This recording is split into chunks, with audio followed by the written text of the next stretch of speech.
সরাসরি দিল্লির ছবি দেখছিলেন এবং কিছুক্ষণ আগে আপনাদের যেমন বলছিলাম যে অমিত শাহ যতবার এসেছেন ভোট প্রচারে ততবার সন্দেশখালী প্রসঙ্গ তুলেছেন আজ আবার। ममता दीदी, इतने सालों में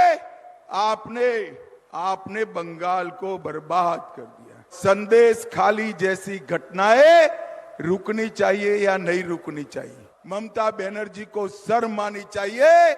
एक महिला मुख्यमंत्री रहते हुए सालों तक धर्म के आधार पर महिलाओं का शोषण किया गया, उनके ही नेता ने किया। सीबीआई जांच कर रही है। बंगाल की माताओं बहनों को चिंता करने की जरूरत नहीं है। संदेश खाली के गुनहगारों को हम उल्टा लटका कर सीधा करने का काम ये भारतीय जनता पार्टी करेगी। পাল্টা সুর চড়াচ্ছে তৃণমূল। শশী পাজা ক্ষমা চাইতে হবে বলছেন, অমিত শাহকে ক্ষমা চাইতে হবে, দিল্লির নেতাদের টার্গেট করছে তৃণমূল। প্রতিদিন ভারতীয় জনতা পার্টির কেন্দ্রীয় নেতৃত্ব আসছে, নিশ্চিতভাবে এই ধরনের অপরাধের যে কাহিনী, তারপরে ভারতীয় জনতা পার্টি চুপ কেন? বাংলার নারীরা, সন্দেশখালীর মহিলারা তারা অপেক্ষা করছেন যে বিজেপি ক্ষমা চাইছে না কেন, জিজ্ঞেস করছেন, অপেক্ষায় রইলেন। অমিত শাহজি আসছেন, আমরা ডিমান্ড করছি যে তিনি একটা অ্যাপোলজি করুন, তিনি ক্ষমা চাইবেন। এইটা একটা চিত্রনাট্য তৈরি করে ভারতীয় জনতা পার্টির রাজনৈতিক ফায়দা হতে পারে, একটা সিট পেতে পারে, কয়েকটি সিট পেতে পারে ইত্যাদি। এই বাংলা বিরোধী বিজেপি যে কাজটা করেছে, কেন্দ্রের নেতৃত্ব সমর্থন করেছে, কিন্তু এখন যখন সত্যটাও চলে এসছে সামনে, তখন নিশ্চয়ই তাদেরকে ক্ষমা চাইতে হবে। তার প্রত্যাশায় আমরা রইলাম। পাল্টা তো সুকান্ত মজুমদারের। শশী পাজা একজন মহিলা ডাক্তার এবং মন্ত্রী, তারপরে এই মূর্খের মতো কেন কথা বলছেন আমি বুঝতে পারছি না। তারাই 164 করিয়েছে পুলিশটা কি সুকান্ত মজুমদারের নাকি, না নরেন্দ্র মোদীর, না অমিত শাহ? ম্যাজিস্ট্রেটের সামনে সেই মহিলা বলেছে যে আমার বিরুদ্ধে ধর্ষণ হয়েছে, রেপ হয়েছে, পুলিশ করিয়েছে। এখন সেই মহিলা বলছে নাকি আমি করিনি, তাহলে দায়টা কার? ভিডিও বলছে 100 একর জমি আমরা ফেরত দিয়েছি। আচ্ছা, জমি দখল না হলে তাহলে জমি ফেরত দিলেন কেন? এখন বলছে জমি দখল হয়নি। মিথ্যা কথা বলার একটা সীমা আছে তো। তৃণমূলের নিশানায় এবার জাতীয় মহিলা কমিশনের চেয়ারম্যান। সন্দেশখালী নিয়ে মিথ্যে বলার অভিযোগ, রেখা শর্মার বিরুদ্ধে কমিশনে যাচ্ছে তৃণমূল। এখন সন্দেশখালী ঘটনাটা, তথাকথিত বিজেপির এই রচনাটা উদ্ভাসিত হয়, তখন কিন্তু এই বিজেপি দ্বারা তাদের যে সহযোগী দলই বলতে পারেন, রাজনৈতিক নয়, অরাজনৈতিক হওয়ার কথা, কিন্তু রাজনৈতিক পক্ষপাতিত্ব নিয়ে বিভিন্ন কমিশনগুলোকে আমরা দেখলাম।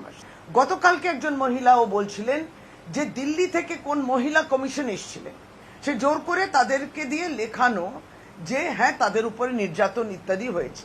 এবার আমরা সেটা টার্গেট করছি যে তৃণমূল কংগ্রেস বলছে যে ভারতীয় জনতা পার্টির বিরুদ্ধে আমরা এবং তাদের নেতৃত্ব শুভেন্দু অধিকারীর বিরুদ্ধে কমপ্লেনটা জমা হয়েছে ইলেকশন কমিশনে। প্রথমে রেখা শর্মার নাম করেছে একজন মহিলা, এই রেখা শর্মার বিরুদ্ধেও ইলেকশন কমিশনে যাবে তৃণমূল কংগ্রেস। যেখানে খুশি যেতে পারে, কমিশনে যেতে পারে, আন্টার্কটিকায় যেতে পারে, মঙ্গল গ্রহে যেতে পারে, সেটা তৃণমূলের বিষয়। যখন যাওয়ার প্রয়োজন হয় কোর্টে, তখন ওরা কমিশনে চলে যায়। আর যখন কমিশনের কাছে গিয়ে কিছু রেজিস্ট্রেশন করানোর প্রয়োজন হয়, তখন তারা আদালতের দ্বারস্থ হয়। যেটা হচ্ছে সেটা পাবলিক ডোমেনে আছে, মানুষ তৃণমূল দেখেছে। এই ধরনের অভিযোগ এখন কার্যত মানুষের কাছে থাকতে পারে। তৃণমূল কি বললো সন্দেশখালী নিয়ে, সেটা শুনতে আমার মনে হয় আর পশ্চিমবঙ্গবাসীর কোনো উৎসাহ নেই। তো স্বাভাবিকভাবে বিরোধী দল হিসেবে আমাদের কাছে কোনো উৎসাহ নেই। সন্দেশখালী নিয়ে কমিশনকে চিঠি রেখা শর্মার। মুখ্য নির্বাচন কমিশনারকে এনসিডব্লিউ এর চেয়ারপারসনের চিঠি। সন্দেশখালীর ঘটনা ধামাচাপা দেওয়ার চেষ্টার অভিযোগ, চিঠিতে মহিলাদের চাপ দিয়ে বয়ান বদলের অভিযোগ, নির্যাতিতাদের নিরাপত্তায় পদক্ষেপের আর্জি।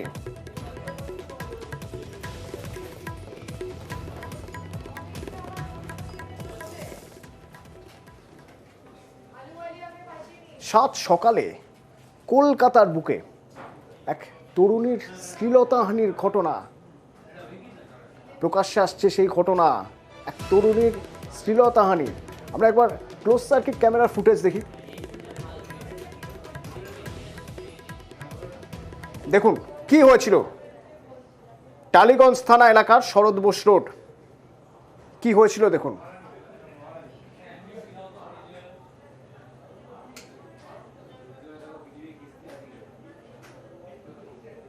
তর্কাতর্কি, ঝগড়া, হাতাহাতি চলছে, কিন্তু কি নিয়ে, ঠিক কি হয়েছে, কি অভিযোগ জমা পড়েছে? অমিত প্রতিনিধি আমার সঙ্গে সরাসরি রয়েছেন। অমিত, কি অভিযোগ, কি হয়েছে?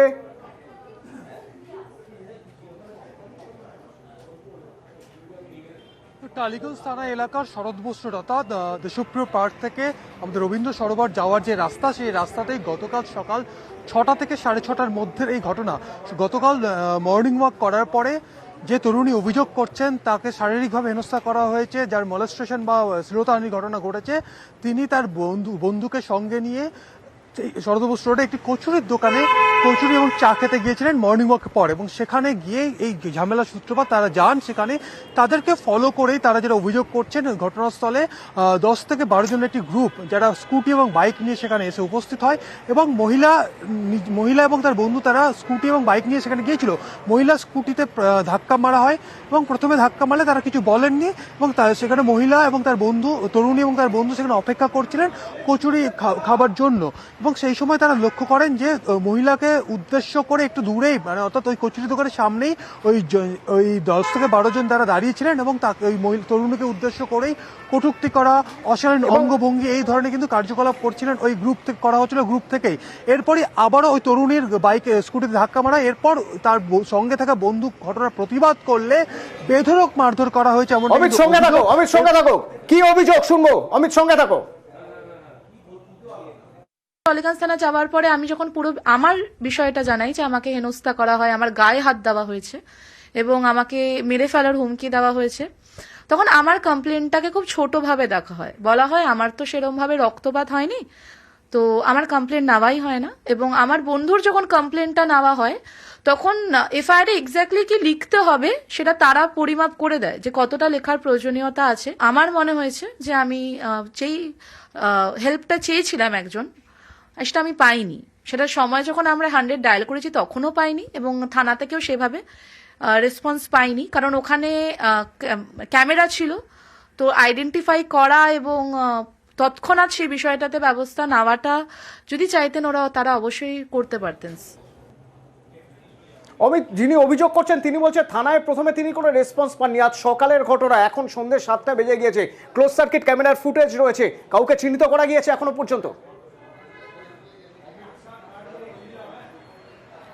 দেখো, এখনো পর্যন্ত পুলিশের তরফে কাউকে গ্রেপ্তার করা হয়নি। তবে পুলিশ সূত্র থেকে যেটা দাবি করা হচ্ছে, তারা ইতিমধ্যে যেহেতু গতকাল 100 ডায়ালের পরে 100 ডায়াল তিনি মহিলা তরুণী করেছিলেন, ঘটনাস্থলে পুলিশ আসে, এরপর তাদেরকে লোকাল থানা বলতে টালিগঞ্জ থানায় তারা নিয়ে গেছিলেন।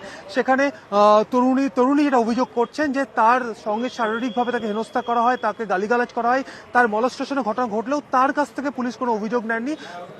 তার সঙ্গে থাকা যে তরুণ, তাকে যেহেতু মারধর করা হয়েছিল, তার লিখিত অভিযোগের ভিত্তিতে একটি এফআইআর করা হয়েছে পুলিশের তরফে, হয়েছে এবং ক্লোজ সার্কিট ক্যামেরার ফুটেজ রয়েছে পুলিশের কাছে। তদন্তে কতক্ষণে চিহ্নিত করা যায় যারা এই ধরনের ঘটনা ঘটলো আজ সকালে।